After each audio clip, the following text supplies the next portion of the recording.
જય શ્રી કૃષ્ણ, જય માતાજી। શું તમે હંમેશા બીજાની ચિંતા કરો છો? શું તમે લાગણીશીલ છો? તો તમે ચોક્કસ કર્ક રાશિના જાતક છો। એપ્રિલ 2026નો મહિનો તમારા માટે ગ્રહોની એક એવી રમત લઈને આવ્યો છે જે તમને એક તરફ સફળતાના શિખરે લઈ જશે તો બીજી તરફ તમારા ખિસ્સા પર થોડો ભાર પણ વધારી શકે છે। આ મહિનામાં સૂર્ય તમારી રાશિથી 10મા ભાવમાં એટલે કે કર્મસ્થાનમાં ઊંચનો થઈ રહ્યો છે। જ્યોતિષમાં આ એક રાજયોગ સમાન સ્થિતિ ગણાય છે। તો શું આ એપ્રિલ મહિનામાં તમને મળશે તમારી મનગમતી નોકરી કે પછી સંબંધોમાં આવશે ભરતી અને ઓઠ? આ વિડીયોમાં આપણે તમારા જીવનના તમામ પાસાઓ જેમ કે કરિયર, પૈસા, પ્રેમ, સ્વાસ્થ્ય અને પરિવાર વિશે વિગતવાર ચર્ચા કરીશું। અને હા, વિડીયોમાં ચંદ્રદેવને પ્રસન્ન કરવાના ખાસ ઉપાયો પણ જાણીશું। તો ચાલો ભવિષ્યના પાના ઉઠલાવીએ। નમસ્કાર મિત્રો, લાઈવ ઇનક્લેપમાં આપનું સ્વાગત છે। સૌપ્રથમ ગ્રહોની સ્થિતિ પર નજર કરીએ। 14 એપ્રિલથી સૂર્ય મેષ રાશિમાં પ્રવેશ કરશે જે તમારી કુંડળીનું કર્મસ્થાન છે। અહીં સૂર્ય ઊંચનો થાય છે જે તમારા માટે સૌથી મોટા આશીર્વાદ સમાન છે। ગુરુ મહારાજ તમારા વ્યય ભાવમાં એટલે કે 12મા ભાવમાં હોવાથી ખર્ચનું પ્રમાણ વધી શકે છે અને ધાર્મિક યાત્રા કરાવી શકે છે। શનિદેવ ભાગ્ય ભાવમાં એટલે કે 9મા ભાવમાં બિરાજમાન છે જે તમને મહેનતનું પૂરું ફળ આપશે અને આધ્યાત્મિક બનાવશે। કર્ક રાશિના જાતકો માટે એપ્રિલ મહિનો કરિયરની દ્રષ્ટિએ ગોલ્ડન પીરિયડ સાબિત થઈ શકે છે। નોકરિયાત વર્ગ માટે સૂર્ય 10મા ભાવમાં બળવાન થવાથી જો તમે સરકારી નોકરી માટે પ્રયત્ન કરી રહ્યા છો અથવા પ્રમોશનની રાહ જોઈ રહ્યા છો તો 15 એપ્રિલ પછીનો સમય શ્રેષ્ઠ છે।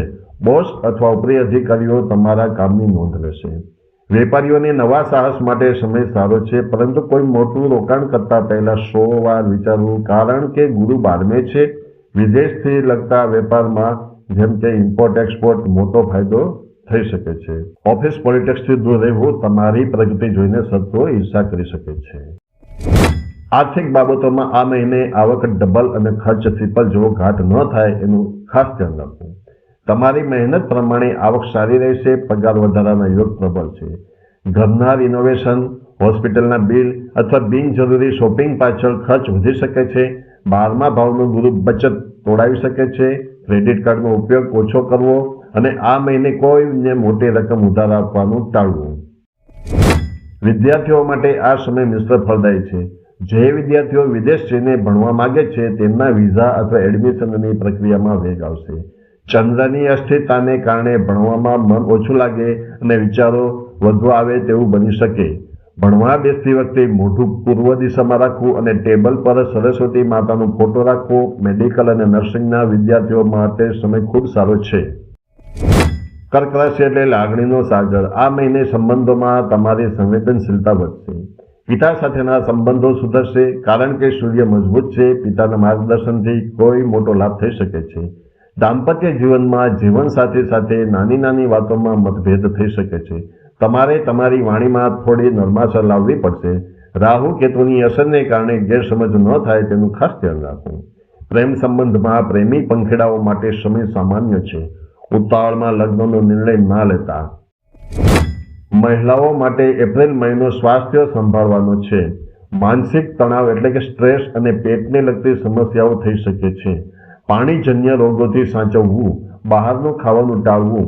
વર્કિંગ વુમન માટે પ્રમોશનના યોગ છે। તમારા કામની કદર થશે। ઘરમાં કોઈ ધાર્મિક પ્રસંગ અથવા પૂજાનું આયોજન થઈ શકે છે જેમાં તમારો મુખ્ય રોલ રહેશે। મિત્રો, તમારું રાશિફળ દર મહિનાની 21 તારીખે સાંજે 6 વાગ્યે આપણી ચેનલ લાઈવ ઇનક્લેપ પર મળી જશે, જે જોવાનું ચૂકશો નહીં। તમારો મહિનો શુભ રહે અને વિઘ્નો દૂર થાય તે માટે આટલા ઉપાયો અચૂક કરવા।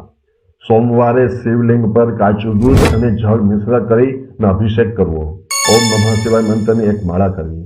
શક્ય હોય તો કોઈ નાની ચાંદીની વસ્તુ મંદિરમાં અર્પણ કરવી અથવા પોતે ચાંદીનો ચોરસ ટુકડો પર્સમાં રાખવો। અમાસના દિવસે ખીર બનાવીને ગરીબોને ખવડાવવી। રોજ સવારે ઘરની બહાર નીકળતા પહેલા માતાના ચરણ સ્પર્શ કરવા, તેનાથી ચંદ્ર મજબૂત થશે। મિત્રો, કર્ક રાશિ માટે એપ્રિલ 2026 એ નવી ઊંચાઈઓ સર કરવાનો મહિનો છે। બસ લાગણી પર કાબુ રાખજો અને ખર્ચ પર લગામ। જો તમને આ વિડીયો ગમ્યો હોય તો લાઈક કરો, શેર કરો અને લાઈવ ઇનક્લેપને સબસ્ક્રાઇબ કરો અને કમેન્ટમાં જય ભોલેનાથ લખવાનું ભૂલતા નહીં। હવે ફરી મળીશું, ત્યાં સુધી જય શ્રી કૃષ્ણ।